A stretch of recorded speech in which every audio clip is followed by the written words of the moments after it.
வணக்கம். பத்திரிகையாளர் நண்பர்களுக்கு,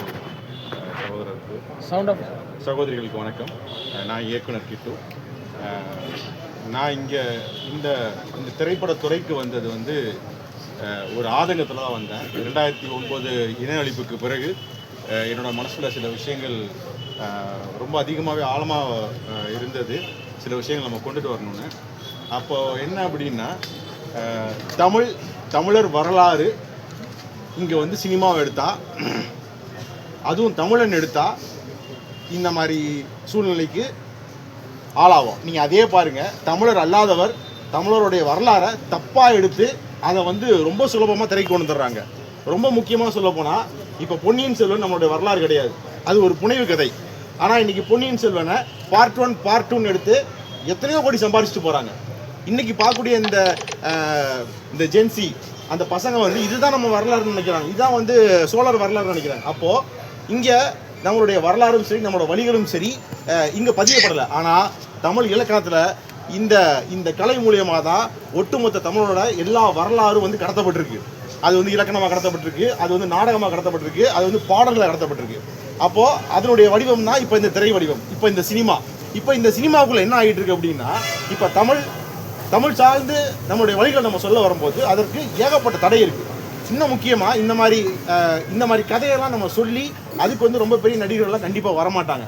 ஏன்னா இன்றைக்கி எனக்கு ஒரே ஒரு நிம்மதி தான். இன்றைக்கி நான் அந்த படத்தை பார்க்கும்போது, அந்த படம் முடியும் போது கடைசியில் கிட்டுவின் படைப்புன்னு வரும்போது எல்லாருமே கைத்தட்டினீங்கல்ல, ஒட்டுமொத்த அரங்கமும் கைத்தட்டினீங்கல்ல, அதில் எனக்கு இன்றைக்கி ஒரு பெரிய நிறைவு, ஏதோ ஒரு நல்ல படைப்பை கொடுத்துட்டோன்னு. இது தாண்டி என்ன அப்படின்னா, இன்றைக்கி நீங்கள் ஓடிடி பிளாட்ஃபார்ம்ஸ் போய் பாருங்கள், எல்லா ஓடிடி பிளாட்ஃபார்ம்ஸ், அது அமேசான் போய் பாருங்கள், இல்லை நெட்ஃப்ளிக்ஸ் போய் பாருங்கள். அதில் நீங்கள் தமிழ் ஹிஸ்ட்ரின்னு சர்ச் பண்ணுங்கள், இல்லை தமிழன் ஹிஸ்ட்ரின்னு சர்ச் பண்ணுங்கள், இல்லை டாக்குமெண்ட்ரிஸ் பேஸ்ட் ஆன் தமிழ் ஹிஸ்ட்ரின்னு சர்ச் பண்ணுங்கள். எல்லாமே இங்கிலீஷில் தான் இருக்கும், அது நீங்கள் இங்கிலீஷில் சர்ச் பண்ணுங்கள். ஒன்று கூட வராது சார், நான் எழுதி தரேன் உங்களுக்கு. நம்மளுடைய வரலாறு ஒன்று கூட வராது. எல்லா இன்டர்நேஷனல் பிளாட்ஃபார்ம்ஸ்லையும், எல்லா ஓடிடி பிளாட்ஃபார்ம்ஸ்லையும் ஒரு டாக்குமெண்ட்ரி இருக்காது. நமக்கு எதிரான படங்கள் எல்லா படமும் இருக்கும். ஃபேமிலி மேன் சீரீஸ் இருக்கும், கிங்டம் இருக்கும். தமிழருக்கு எதிரான படங்கள் எல்லாமே அதிகப்படியாக வரவேற்கப்பட்டு எல்லா ஓடிடி பிளாட்ஃபார்ம்ஸ், அது இன்டர்நேஷனல் பிளாட்ஃபார்ம்ஸில் இருக்கும். இன்றைக்கி நம்மளுடைய வரலாறு நீங்கள் இப்போ தேடுங்க சார், இப்போ தேடுங்க, ஃபோன் எடுத்து தேடுங்க சார். அமேசானில் எங்கே நம்மளோட ஹிஸ்ட்ரி இருக்கான்னு பாருங்கள் சார்.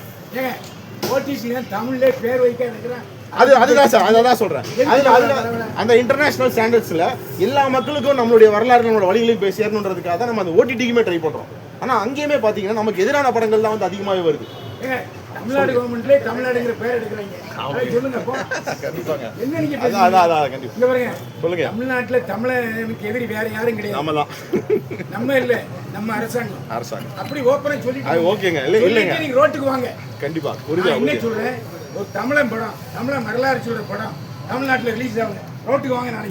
நாளை முதலமைச்சர் காரை போய் மறிங்க. புரிஞ்சாங்க.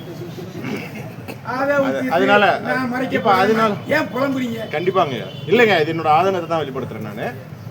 இது புலம்புலங்க, இது எனக்கு பழகிருச்சுங்க. இங்க கூட சொல்றீங்க, நீ உனக்கு சாமியா? சாமி இல்ல, தலைவர். எந்த தலைவர்?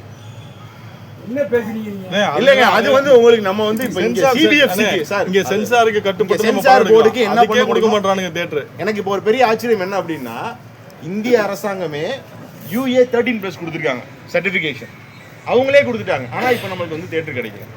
இப்போது இந்த மாதிரி விஷயங்கள், அதாவது நான் இப்போ இந்த களத்துக்கு வந்ததுக்கு காரணமே இதுதான். நான் ரொம்ப பெரிய இப்போ இயக்குனர் ஆகணும் அப்படிலாம் ஆக மாட்டேன். இப்போ எனக்கு இந்த பட வாய்ப்புகளே இல்லைன்னு வச்சுக்கோங்களேன், நான் ஏதாச்சும் ஒரு தொழில் பண்ணி அந்த தொழிலில் வர்ற காசை வச்சு உறுதியாக நம்மளுடைய வரலாறு டாக்குமெண்ட்ரிஸாவது பண்ணி நான் பதிவு பண்ணிட்டு போயிடுவேன். ஆனால் இதுக்கு பிறகு வரக்கூடிய இயக்குநர்களுக்கு இந்த மாதிரி நிலைமை வரக்கூடாது. இதுக்கான ஒரு தீர்வை கண்டிப்பாக தயாரிப்பாளர் சங்கம் மூலியமாகவோ இல்லை இயக்குனர் சங்கம் மூலியமாகவோ கண்டிப்பாக அதை எடுக்கணும். இது என்னுடைய ஆதங்கம். இது எனக்கு பழகிருச்சு. அவங்களாம் அரசியல் தரத்தில் இல்லை, நீங்கள் தான் அரசியல் இருக்கீங்க.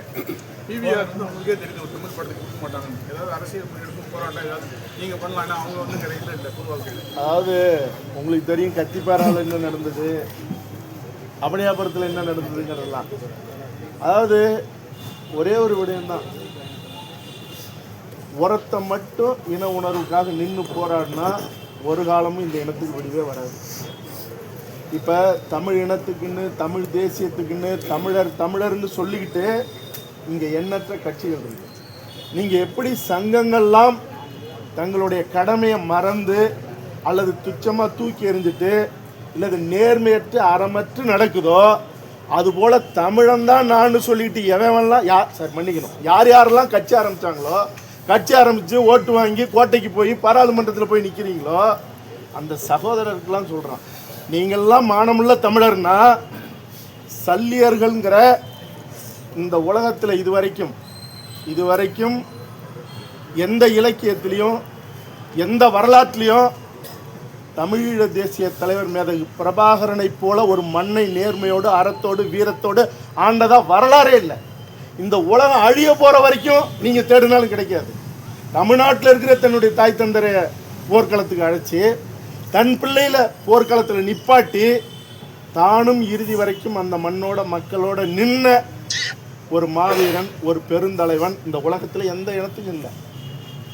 அப்படிப்பட்ட ஒரு வரலாற்றில் ஒரு முக்கியமான மருத்துவர்கள், அதில் இருக்கிற மருத்துவர்கள் தங்களுடைய உயிரை போனாலும் மற்றவங்களுடைய உயிரை காப்பாற்றணும்னு நின்ன ஒரு மருத்துவ பிரிவினுடைய ஒரு அற்புதமான ஒரு படைப்பை எடுத்து அந்த படைப்பு இன்னைக்கு நாளைக்கு திரட முடியல. தமிழ்நாட்டில் 50,000 ஆண்டுகள் வரலாறு கொண்ட தமிழ் இனத்தில் தமிழ் நிலத்தில் திரட முடியலன்னா இங்கே ஆள்கிற அவர் பயில்வான் ரங்கநாதன் சொன்ன மாதிரி ஆள்கிற அரசாங்கத்துக்கும் இது இழிவான செயல், இங்கே இருக்கிற சங்கங்களுக்கும் இழிவான செயல். எல்லாத்துக்கும் மேலே இந்த இனத்தினுடைய உரிமையை காப்பாற்றுறோம், இந்த மண்ணோட மானத்தை காப்பாற்றுறோன்னு நாங்கள்லாம் தமிழர்கள்னு கட்சி ஆரம்பித்து இன்னைக்கு நிற்கிறாங்கல்ல அத்தனை பேரும் நாளைக்கு சல்லியர்கள் பிவிஆர் உள்ளிட்ட திரையரங்குகளில் படம் ஓடலைன்னா நீங்கள்லாம் ஓட்டு கேட்டு இந்த சட்டமன்ற எலெக்ஷனில் 26 வராதீங்க. நின்று ஒரே ஒரு முறை காரி துப்பிக்கிங்க. ஏன்னா இனத்தினுடைய உரிமையை பேசி இனத்தினுடைய மாண்பை பேசி இந்த தமிழ் மண்ணில் இந்த படம் ரிலீஸ் ஆகாத நாளைக்கு ஓடிடியில் ஆகுதுன்னா இதெல்லாம் ஒரே ஒரு உண்மையை சொல்லுங்க. அதாவது பிரபாகரன் இவங்க கொடுத்த காசை வாங்கலைங்கிற குரோதம் இன்னும் மனசுல இருக்கு. அது உங்களுக்கு தெரியுமா? எங்களுக்கெல்லாம் எப்படி தெரியாம நாங்கெல்லாம் போய் போராடணும், ஐநா சபை வரைக்கும் போய் பேசுறோம். இல்ல அதாவது இங்க பாருங்க, நான் ஒண்ணு இந்த நேரத்தில் சொல்லாமன்றது இல்லை. எனக்கெல்லாம் இருந்த வேகத்துக்கு நான்லாம் எத்தனையோ வழக்குகளை சுமந்து நேருக்கு நேராக நின்று ஆயுதம் இல்லாத இந்த மண்ணில் நின்று போராடினத்துக்கு நேர்மையோட இந்த மண்ணை காப்பாற்றுறதுக்குன்னு ஒரு கூட்டம் என் பின்னாடி வந்திருந்துன்னு வச்சிங்களேன், நான் வெளிப்படையாக சொல்கிறேன், கோட்டையவே இழுத்து பூட்டியிருப்பேன். நாளைக்கு இது நடக்காதுங்கிறது இல்லை. ஏன்னா எங்களை ஆள்பவர்கள் எங்களை காப்பாற்றுறதுக்கு தான், எங்கள் உரிமையை எங்களுடைய உணர்வை எங்களுடைய மாண்பை காப்பாற்றுறது தான். அதுக்கு தான் இந்த மண்ணுக்கு அரசாங்கம், அதுக்கு தான் சங்கங்கள். இதெல்லாம் இல்லாத இருக்கீங்கன்னா நான் திரும்பவும் சொல்கிறேன், காரி துப்பிங்க. இல்லாட்டினா ஓட்டு கேட்க வருவீங்கல்ல, மானமுள்ள தமிழனாக இருக்கிறவன் நிப்பாட்டி ஒவ்வொரு வேட்பாளராக இருந்தாலும் தலைவராக இருந்தாலும் அவன் மூஞ்சிலேயே காரி துப்புங்க. நாளைக்கு சல்லியர்கள் பிவிஆர்ல ரிலீஸ் ஆகலாம், என்ன பண்ண போறீங்க? வரீங்களா? நான் ரெடி. நான் கூட வரீங்களா? நான் சரி, எத்தனை பேர் வருவீங்க இங்க இருக்கிறவங்க? இது சொல்லுங்க. இங்க இருக்கிறவங்க எத்தனை பேர்? மீடியான்னு சொல்லிட்டு இன்வைட் பண்ணுங்க சார். என்ன செய்யலாம்? ஏன்னா தயாரிப்பாளர் இயக்குனரும் சொல்லுங்க. நாங்க வந்து நிக்க தயார். அதாவது எந்த நடவடிக்கை கூட்டு போட ஏன்னா சொன்னாலும் இல்ல இங்க தமிழனா நான் எடுக்கிற முடிவுக்கு எடுத்துக்கலாம். படம் இவங்க முடிவு பண்ணிட்டோம், இங்க வந்து எதுக்கா இருந்தாலும் நான் தயார். இவங்க வந்து நம்மலாம் தமிழனா பிரிஞ்சிருக்க வரைக்கும் தான் இவங்களுடைய ஆட்டம். எல்லாரும் ஒற்றுமை ஆயிட்டான்னு வச்சுங்களேன், கதை வேற மாதிரி ஆயிடும். நம்ம அதை நம்ம வந்து பெருந்தன்மையாக போகக்கூடிய ஆட்கள். இது தொழிலாக பார்க்கலாம். நான் எந்த இடத்துலையாவது அரசியல் பேசியிருக்கேன்னா, நான் இவ்வளோ நாள் தமிழ் தேசியம்னு சொல்லி பயணிச்சிருக்கேன். எங்கேயாவது ஒரு இடத்துல நான் அரசியல் பேசியிருக்கேன்னா பேச மாட்டேன், எனக்கு அது அவசியமே கிடையாது. நான் சினிமாவை பார்க்குறேன், சினிமாவை நேசிக்கிறேன். எங்களை அந்த இடத்துக்கு கொண்டு போய் நிப்பாட்டிடாதுங்க. அதை நான் எல்லாருக்கும் நான் வேண்டுகோளாக நான் சொல்கிறது, திரையரங்கு உரிமையாளர்கள் மற்ற டிவிஆர் நிறுவனமாக இருக்கட்டும் எல்லாரும் சொல்கிறதுனா, எங்களை அந்த இடத்துல கொண்டு வந்து நிப்பாட்டிடாதீங்க. நாங்கள் வந்து தொழில் செய்யத்தான் இங்கே வந்திருக்கோம், சினிமாவை நேசித்து வந்திருக்கோம், நல்ல படங்களை தான் எடுத்துக்கிட்டு இருக்கோம், நியாயமாக தான் எடுத்துக்கிட்டு இருக்கோம். ஸோ நீங்கள் அதை வந்து நீங்கள் எங்களை நீங்கள் கடைசி வரைக்கும் நீங்கள் தயாரிப்பாளரே பார்க்க நாங்கள் ஆசைப்படுறோம். நீங்கள் எங்களை வந்து வேறு மாதிரி மாற்றி விட்டுறாதீங்க. இவங்கெல்லாம் பிரிஞ்சிருக்க வரைக்கும் தான் உங்கள் ஆட்டம்லாம் இங்கே நடக்கும். ஒற்றுமை ஆகிட்டான்னு வச்சு கன்னட மாதிரி ஆயிடுச்சுன்னா இங்கே வேறு மாதிரி ஆகிப்போம். அப்படி ஆகக்கூடாதுன்றதான் நம்ம விருப்பம். நம்ம இங்கே இந்த மண்ணில் வந்து அப்படி தான் வாழ்ந்துகிட்டு இருக்கோம். இது ரொம்ப அராஜகம். இது இன்னைக்கு இந்த படத்துக்கு நடந்தது வந்து மிகப்பெரிய கொடுமை. இது ஏங்க இவ்வளோ பெரிய தமிழ்நாட்டில் ஒரு 27 தேட்டர் ஒரு படத்தை கொடுக்குறாங்கன்னா எவ்வளோ பெரிய அயோக்கியத்தனாங்க இது. எவ்வளோ அதுக்கு போல் சென்னையில் எத்தனை 160 ஸ்க்ரீன் வச்சுருக்க பிவிஆர் வந்து ஒரு ஷோ கொடுக்கலங்க. நீ எங்க இருந்து இங்க உள்ள பொருளாதாரத்தை சுரண்டதுக்கு எங்கேருந்து வந்துட்டு நீ எங்களுக்கு நீ பொருளாதாரம் நீ இடம் கொடுக்க மாட்டேன்னா நீ யார் ஓடாதுன்னு தீர்மானிக்க? ஓடாத படத்தை நான் உன்னை ஓட்ட சொல்றேன். நீனும் வியாபாரி, நானும் வியாபாரி. ஓடுற படத்தை தான் ஓட்ட முடியும். நான் நீ இடம் கொடு, முதல்ல ஓடுதா ஓடலையான்னு மக்கள் தீர்மானிக்கணும். ஓடலைன்னா தூக்கு. ஓடாதுன்னு நீ முன்னாடி தீர்மானிக்க. நீ யாரு? ப்ரெஸ்ஸே இன்னைக்கு தான் நீங்க பார்த்துருக்கீங்க, படம் பார்த்துருக்கீங்க. அவன் படமே பார்க்காம எப்படி ஓடாதுன்னு தீர்மானிக்கிறான்? நீ அப்ப நீ போட்ட படம்லாம் ஓடின படமா? அது தப்புல. அப்ப நீங்க அடுத்த ஜென்ரேஷன் எப்படி படம் பண்ணுவான்? புது படங்கள் எப்படி வரும்? அப்ப நீங்க டிக்ளேர் பண்ணுங்க, நாங்கள் சின்ன படங்களுக்கு தெரியாது கொடுக்க மாட்டோம். எடுக்க மாட்டான்ல. நீ வருஷத்துக்கு 12 படம் வரும், 12 படத்தை மட்டும் மாதம் ஒரு படத்தை போட்டு ஓட்டிட்டு போ. நீனும் நாசமாக போ, நாங்களும் நாசமாக போகிறோம். நாசமாக போயிடுவீங்க. 100% சொல்கிறேன். அவன் அந்த இயக்குனரோட வைத்தறிச்சல் உங்களை நாசமாக்கிடும். பண்ணானோ அதுக்கப்புறம் நாசமாக போயிடும். சமீபத்தில் பிவிஆரோட நிறுவனம் வந்து ஒரு கார்ட்டூன் படம் வந்து அவங்களே வந்து வெளியிட்டாங்க. கார்ட்டூன் படத்துக்கெல்லாம் பாருங்க, பேசிட்டு இருந்த அவதார் ஓடுதுங்க. அவதார் ஓடுது, ஆயிரக்கணக்கான கோடி ஓடிட்டோம். கலைக்கு எல்லை இல்லை. காந்தாரா ஓடுது. நீங்கள் வர்றதுக்கு முன்னாடி எப்போ வரும்னு எல்லா தேட்டரும் போய் நின்றுட்டு இருக்கு.